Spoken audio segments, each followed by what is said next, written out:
తప్పించలేదు. ఇక అయిపోయింది, ఇక చచ్చిపోతాడు, ఇక అతనికి దిక్కు లేకుండా అయిపోతాడు, ఇక చనిపోతాడని అంటూ ఉంటారు. కానీ శుభవార్త ఏమిటి తెలుసా? మరణము తప్పించుట యెహోవా వశం. దేవుని స్తోత్రం కలుగాక. పాపము చేత భయము చేత మరణాన్ని కొని తెచ్చుకున్న మానవుడి మరణాన్ని తప్పించడానికి దేవుడు ఒక ఘనకార్యం చేస్తూ ఉన్నాడు. దేవుని స్తోత్రం, హల్లెలూయా. ఈ సర్వలోక ప్రజల పాపాన్ని క్షమించాలని ఆయన గొప్ప ఉద్దేశం కలిగి తన ప్రియ కుమారుని లోకంలోకి పంపినాడు. దేవుని స్తోత్రం, హల్లెలూయా. ఆయన జన్మను గుర్తు చేసుకునే ప్రపంచమంతా ఈరోజు ఇదిగో మనకు ఆయన పూర్ణ రక్షణ కలగజేస్తూ ఉన్నాడు. ఆయన పూర్ణ రక్షణ కొరకై ఒక కార్యం చేశాడని యేసుక్రీస్తు యొక్క జన్మదినాన్ని జ్ఞాపకం చేసుకుంటూ ప్రభువుని ఆరాధిస్తూ స్తుతిస్తూ ఉన్నారు. చదువు 21వ వచనం కూడా. దేవుడు నిశ్చయముగా తన శత్రువుల తలలు పగలగొట్టును. 19వ వచనం, 19-20. ప్రభువు స్తుతి నొందునుగాక. అనుదినము ఆయన మా భారము భరించుచున్నాడు. దేవుడే మాకు రక్షణకర్త అయి ఉన్నాడు. హల్లెలూయా. ప్రియులారా, దేవుని యొక్క శక్తి సామర్థ్యాలు ఏంటిదంటే ఆయన సృష్టికర్త. హల్లెలూయా. ఎవరైనా కర్త అంటే ప్రారంభం ఆయనే చేస్తాడు, ఆయనే ఆ సృష్టికి ఆధారభూతుడు అని అర్థం. ఆ తర్వాత ఆయన రక్షణకర్త కూడా ఆయనే అయి ఉన్నాడు. దేవుని స్తోత్రం కలుగాక. అదే సృష్టికర్త అయిన దేవుడు, రక్షణకర్త అయిన దేవుడు తర్వాత ఆదరణకర్తగా ఆదరిస్తూ ఉన్నాడు. దేవుని స్తోత్రం కలుగాక. అదే ఆదరణకర్త అయిన దేవుడు విశ్వాసములకు కర్తగా కూడా ఆయనే మనకున్నాడు. దేవుని స్తోత్రం కలుగాక. అదే దేవుడు నిరీక్షణకు కర్తగా ఆయన మన కొరకున్నాడు. దేవుని స్తోత్రం కలుగాక. సర్వలోకమంతా మరణం అంటే భయపడుతుంది, కానీ యేసుక్రీస్తుని అంగీకరించిన వారు మరణం అంటే భయపడరు. ఎందుకంటే మాకు పునరుత్థానం ఉన్నది అన్న ఆనందం ఉంది. హల్లెలూయా. ఈ సమయంలో యేసుక్రీస్తు జన్మదినాన్ని జ్ఞాపకం చేసుకొని మనము చేస్తున్న యొక్క మరి అడ్వాన్స్ హ్యాపీ విషెస్ కారణ మరి ప్రోగ్రామును బట్టి ఈ ప్రాంతంలో ఉన్న అందరికీ తెలియపరిచే విషయం ఏంటంటే మరణము తప్పించుట యెహోవా వశం. దేవుని స్తోత్రం కలుగాక. పిల్లరా, మనము మరణం కావడం దేవునికి ఇష్టము లేక ఆయన మన కొరకు ఈ లోకంలో జన్మ పొందుకొని మన పాప భారాన్ని తన మీద వేసుకోవడానికి, మన శాపాన్ని ఆయన తన మోసి మనల్ని తప్పించడానికి, ఆయన మనకు కలిగిన మరణాన్ని తప్పించడానికి ఆయన ఈ లోకంలో జన్మ పొందుకున్నాడు. దేవుని స్తోత్రం కలుగాక.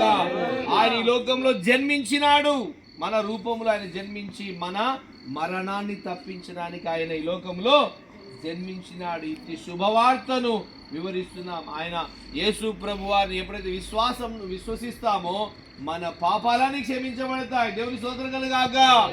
మన శాపాలని కొట్టివేయబడతాయి. మరణ భయం మన నుంచి వెళ్ళిపోతుంది. హల్లెలూయా. లూకాసు సువార్త 1వ అధ్యాయము 67వ వచనం చదువుకుందాం. ప్రభు స్తుతి నొందునుగాక అనే మాటను మనం జ్ఞాపకం చేస్తూ ఉన్నాం. ఎప్పుడైనా దేవుణ్ణి స్తుతించే భాగ్యాన్ని నువ్వు వెతికావా?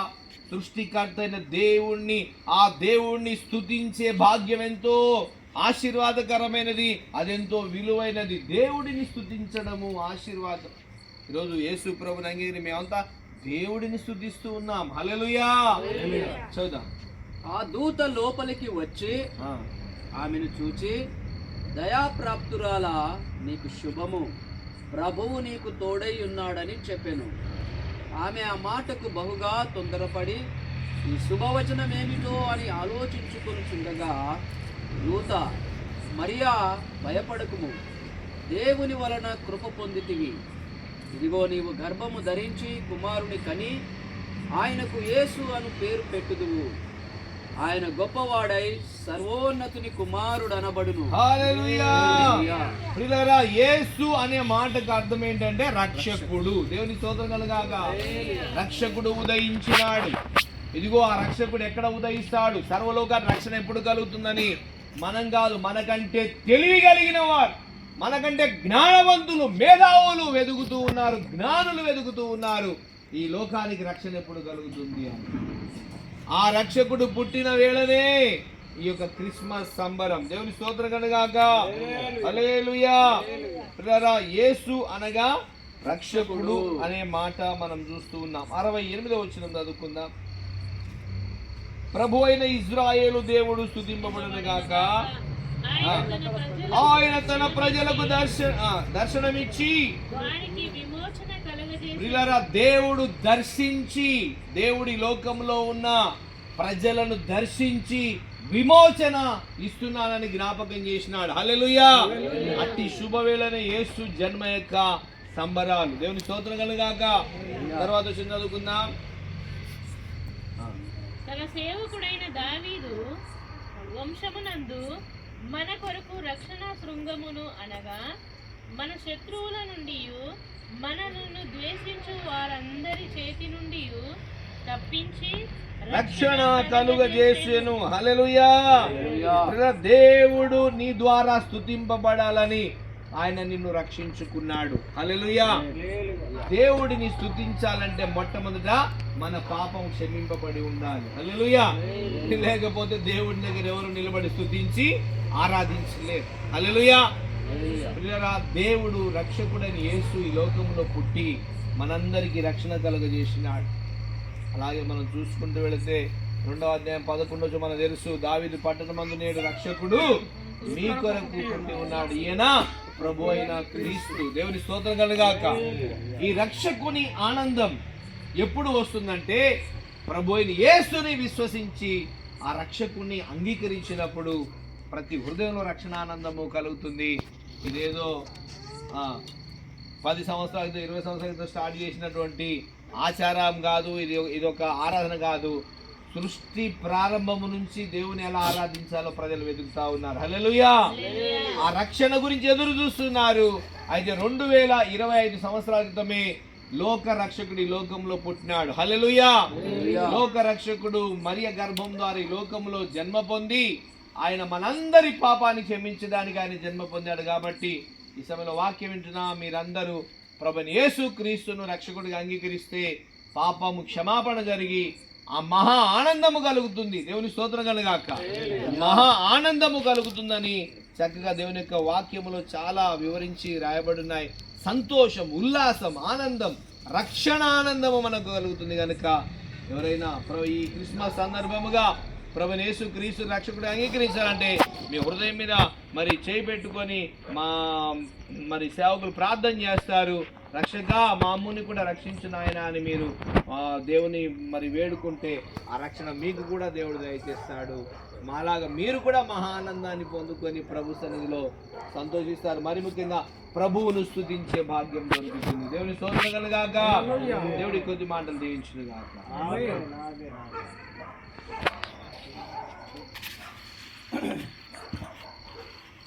మంచిది. ఈ సమయం ముందు మరి ముగింపు ప్రార్థన మన మధ్యలో ఉన్నటువంటి బ్రదర్ ప్రవీణ్ గారు ప్రార్థన చేస్తారు. అందరం ఏకీభవిద్దాం. ముగింపు ప్రార్థన.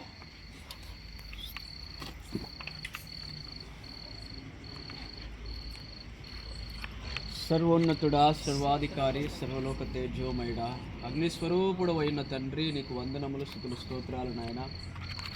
అయా, క్రిస్మస్ పర్వదినాలలో ఉంటుండగా నాయన స్తోత్రములు దేవా, నీ ఉన్నతమైన భాగ్యము లోకంలో ఉన్న సర్వమానవాళికి కలిగజేసినటువంటి విధానమును ప్రభువా మరలా ఒకసారి జ్ఞాపకం చేసుకున్నట్టుకు నాయన, నీవిచ్చిన గొప్ప కృపను బట్టి నీకు వందనాలు, స్తుతులు, స్తోత్రాలు తండ్రి. ఈ వాక్యము విన్న ప్రతి హృదయమును మీరు కదిలించండి దేవా. అవును నాయన, నీవే గొప్ప రక్షణను కలుగు చేసిన దేవుడు అని నమ్ముచున్నాము దైవా. స్తోత్రములు తండ్రి. అయా స్తోత్రములు నాయన, మా విరోధుల నుండి రక్షణ కలుగు చేసిన దేవుడు నాయన. అంత మాత్రమే కాదు, మా పాపములను, శాపములను, దోషములను తొలగించి అయా గొప్ప రక్షణ అనే కవచాన్ని ఏర్పాటు చేసి ప్రభువా మరలా అవి చేయకుండా నా తండ్రి నీ నీతి అనే మైమరువును మాకు ధరింపజేసి ఉన్నావు తండ్రి. నీకు వందనాలు ప్రభువా. అయా ఈ మాటలు విన్న ప్రతి హృదయం కదిలించుగాక నా తండ్రి. అయా నీవే గొప్ప రక్షణ కలుగచే దేవుడు అని ప్రభువా వారి హృదయాలను ప్రేరేపించమని ప్రార్థిస్తున్నాము తండ్రి. స్తోత్రములు నాయన. అయా ఇక్కడికి కూడి వచ్చిన ప్రతి బిడ్డను దీవించి ఆశీర్వదించండి ప్రభువా. ఇదిగో నాయన, అయా నీ యొక్క సువర్తమానమును మేము విని ఉన్నాము దేవా, స్తోత్రములు తండ్రి.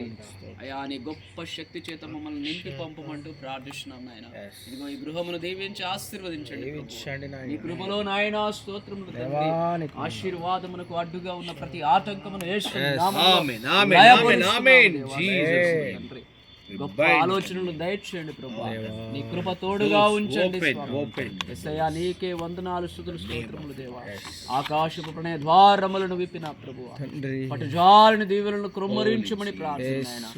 అయా సమృద్ధి అయిన దీవెనల చేత నింపి నా ప్రభువా, నీవు మాత్రమే కుటుంబము ద్వారా ప్రభువా నిరంతర ఘనత మహిమ ప్రభావములను పొందుకొనమని యేసుక్రీస్తు పరిశుద్ధమైన నామములో, ఘనమైన నామములో ప్రార్థించి అడిగి వేడుకొనుచు పొంది ఉన్నాము మా తండ్రి. ఆమేన్, ఆమేన్, ఆమేన్. ఇప్పుడు మన పరమ తండ్రి అయిన దేవుని ప్రేమ, మన ప్రభువును రక్షకుడైన యేసుక్రీస్తు వారి కృప, సమాధానం, పరిశుద్ధాత్మ దేవుని ఆదరణ, కాపుదల, దేవుని సింహాసన భూలోకాన్ని మన కొరకు పంపబడిన దేవుని ఏడాత్మల సహాయం ఈ క్రిస్మస్ సందర్భముగా దేవుని కృప మనందరికీ తోడై నడిపించును గాక. Amen, amen, amen, amen. Happy happy Christmas. Merry Christmas. Happy happy Christmas. Merry Christmas. అందరికీ క్రిస్మస్ శుభాకాంక్షలు. వాక్యం విన్న వారు ఎవరైనా యేసయ్యని రక్షకుడిగా అంగీకరించాలంటే మీరు పిలవండి యేసయ్యని మీ హృదయంలోనికి. ఆయన వచ్చి మిమ్మల్ని ఆశీర్వదిస్తాడు. దేవుని స్తోత్రం కనుక.